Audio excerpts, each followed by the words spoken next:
ഇന്ന് ഞാൻ വളരെ എളുപ്പത്തിൽ തയ്യാറാക്കിയെടുക്കാൻ പറ്റുന്ന കൽത്തപ്പത്തിൻ്റെ റെസിപ്പിയുമായിട്ടാണ് വന്നിട്ടുള്ളത്. കണ്ണൂർ ഭാഗങ്ങളിലൊക്കെ അധികവും ചെയ്യുന്ന ഒരു ഐറ്റം തന്നെയാണ്. നല്ല സ്പെഷ്യൽ ആയിട്ടുള്ള ഐറ്റം തന്നെ എന്ന് പറയാം.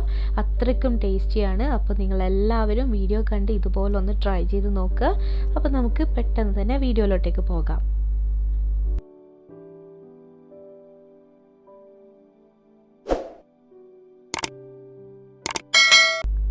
അതിനായിട്ട് ഞാനിവിടെ 3 കപ്പ് പച്ചരി തലേദിവസം കുതിർത്ത് വെച്ചിട്ടുണ്ടായിരുന്നു. അത് നന്നായിട്ട് കഴുകി വൃത്തിയാക്കി അതിലേക്ക് 1 ഗ്ലാസ് ചോറിട്ട് കൊടുക്കാം. ഇതിലേക്ക് നമുക്ക് ഒരു പകുതി ഉള്ളി ഒന്ന് ചെറുതായിട്ട് മുറിച്ചിട്ടിട്ട് ചേർത്ത് കൊടുക്കാം. പകുതി മാത്രം മതി കേട്ടോ. അതുപോലെ തന്നെ ഒരു 2 ടീസ്പൂൺ വലിയ ജീരകം ചേർത്ത് കൊടുക്കുന്നുണ്ട്. പിന്നെ ഇതിലേക്ക് ആവശ്യത്തിന് ഉപ്പും കൂടെ ചേർത്ത് കൊടുക്കാം. അപ്പോൾ ഉപ്പ് നമുക്ക് വേണമെന്നുണ്ടെങ്കിൽ അരച്ചിട്ട് അതിന് ശേഷം ചേർത്ത് കൊടുക്കാവുന്നതാണ്. പിന്നെ വേണ്ടത് ഒരു 1-1.5 ഗ്ലാസ് വെള്ളമാണ് കേട്ടോ. അപ്പോൾ ഒരുപാട് വെള്ളമായി പോകരുത്, ഒരുപാട് ലൂസും ആയി പോകരുത്, അതുപോലെ തന്നെ ഒരുപാട് ടൈറ്റും ആയി പോകരുത്. ആ ഒരു പരുവത്തിൽ വേണം നമ്മളിതൊന്ന് അരച്ചെടുക്കാനും വേണ്ടിയിട്ട്. അപ്പോൾ ഇതെല്ലാം കൂടെ ഒന്ന് മിക്സ് ആക്കി കൊടുത്തതിന് ശേഷം നമുക്ക് ഒരു മിക്സിയുടെ ജാറിലേക്ക് അങ്ങിട്ട് കൊടുക്കാം. ഇനി ഇത് നന്നായിട്ട് നമുക്കൊന്ന് അരച്ചെടുക്കണം. അതാ കണ്ടില്ലേ, ഈ ഒരു പരുവത്തിൽ വേണം നമ്മൾ അരച്ചെടുക്കാനും വേണ്ടിയിട്ട്. ഇനി ഇതിലേക്ക് നമുക്ക് 1 ഗ്ലാസ്, ഇപ്പോൾ നേരത്തെ ചോറ് അളന്നിട്ടില്ല അതേ ഗ്ലാസ്സിൽ തന്നെ 1 ഗ്ലാസ് തേങ്ങ എടുത്തിട്ടുണ്ട്. ഇതിലേക്ക് ഒരു 3 ടീസ്പൂൺ ചെറിയ ഉള്ളിയും കൂടെ ചേർത്ത് കൊടുത്തിട്ട് ഒന്ന് നന്നായിട്ട് മിക്സ് ആക്കിയിട്ടെടുക്കാം. അപ്പോൾ നല്ലൊരു ടേസ്റ്റ് ആയിരിക്കും കേട്ടോ ഇതുപോലെ ചേർത്ത് കൊടുക്കുമ്പോൾ. ഇനി ഇതിലേക്ക് ഉപ്പ് വേണമെന്നുണ്ടെങ്കിൽ ചേർത്ത് കൊടുക്കാം. എന്നിട്ട് ഇനി നമ്മൾ ഇതൊന്ന് വേവിച്ചെടുക്കണം. അതിനായിട്ട് ഞാനിവിടെ ഒരു അത്യാവശ്യം വലിയൊരു പാത്രം എടുത്തിട്ടുണ്ട്. ഇതിലേക്ക് ഒരു 4-5 ടേബിൾ സ്പൂണോളം വെളിച്ചെണ്ണ ഒഴിച്ചു കൊടുക്കാം. ഒരല്പം ചെറിയ ഉള്ളിയും കൂടെ ചേർത്ത് കൊടുക്കുന്നുണ്ട്. ഇതൊന്ന് നന്നായിട്ടൊന്ന് വഴറ്റിയെടുക്കാം കേട്ടോ. അപ്പോൾ ഇതുപോലെ ഇങ്ങനെ ചെറുതായിട്ട് കളറ് മാറി വരുന്ന സമയത്ത് നമുക്കിതിലേക്ക് മാവ് ഒഴിച്ചു കൊടുക്കാം കേട്ടോ.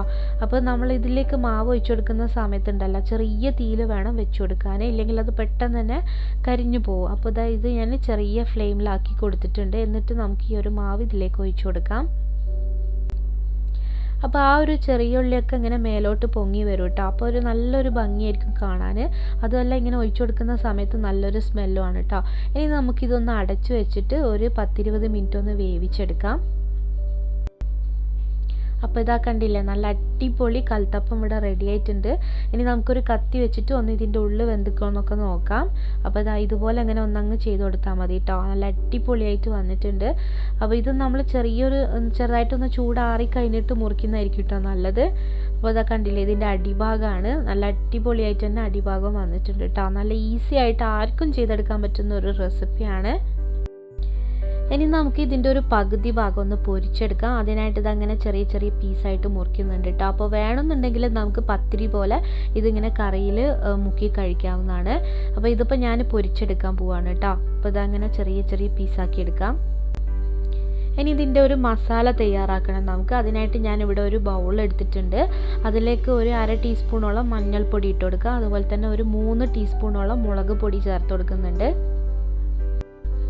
പിന്നെ ഇതിലേക്ക് നമുക്കൊരു 1/2 ടീസ്പൂൺ അടുത്തോളം ഗരം മസാല ചേർത്ത് കൊടുക്കാം. ഇതിലേക്ക് നമുക്ക് ആവശ്യത്തിന് ഉപ്പും അല്പം വെള്ളം ഒഴിച്ചിട്ട് ഒന്ന് നന്നായിട്ട് മിക്സ് ആക്കി എടുക്കാം. അപ്പോൾ ഇത് മിക്സ് ആക്കി എടുത്തതിന് ശേഷം നമുക്കിനി ഇത് പൊരിച്ചെടുക്കുകയാണ് വേണ്ടത്. അപ്പോൾ നമ്മൾ അതിന് വേണ്ടിയിട്ട് ഒരു പാൻ വെച്ച് കൊടുക്കുക. അതിലേക്ക് വെളിച്ചെണ്ണ ഒഴിച്ചു കൊടുക്കുക കേട്ടോ. ചൂടായി വരുന്ന സമയത്ത് നമുക്ക് ഈ ഒരു മുളകിൽ മുക്കിയിട്ട് ആ ഒരു പീസ് ഇതുപോലെ ഇങ്ങനെ പൊരിച്ചെടുക്കാം. അപ്പോൾ ഇത് നമ്മൾ ചെറിയ തീയിൽ വേണം കേട്ടോ പൊരിച്ചെടുക്കാൻ വേണ്ടിയിട്ട്, ഇല്ലെങ്കിൽ പെട്ടെന്ന് തന്നെ അത് കരിഞ്ഞു പോവും. അപ്പോൾ ഇതുപോലെ നമുക്ക് എല്ലാം ഒന്ന് ചെയ്തെടുക്കാം. അപ്പോൾ ഇത്ര ഈസി ആയിട്ടുള്ള ഒരു റെസിപ്പിയാണ്. തീർച്ചയായിട്ടും നിങ്ങളെല്ലാവരും ഒന്ന് ട്രൈ ചെയ്ത് നോക്കണം. ഒരു പ്രാവശ്യമെങ്കിലും ഒന്ന് ട്രൈ ചെയ്ത് നോക്കട്ടോ. അതുപോലെ തന്നെ ഇത് നമുക്ക് കഴിക്കാനുള്ള ഒരു സമയം എന്ന് പറഞ്ഞാൽ രാവിലെ എന്നില്ല, ഉച്ചന്നില്ല, വൈകുന്നേരം എന്നില്ല, നമുക്ക് ഇഷ്ടമുള്ള സമയത്ത് നമുക്കിത് കഴിക്കട്ടോ.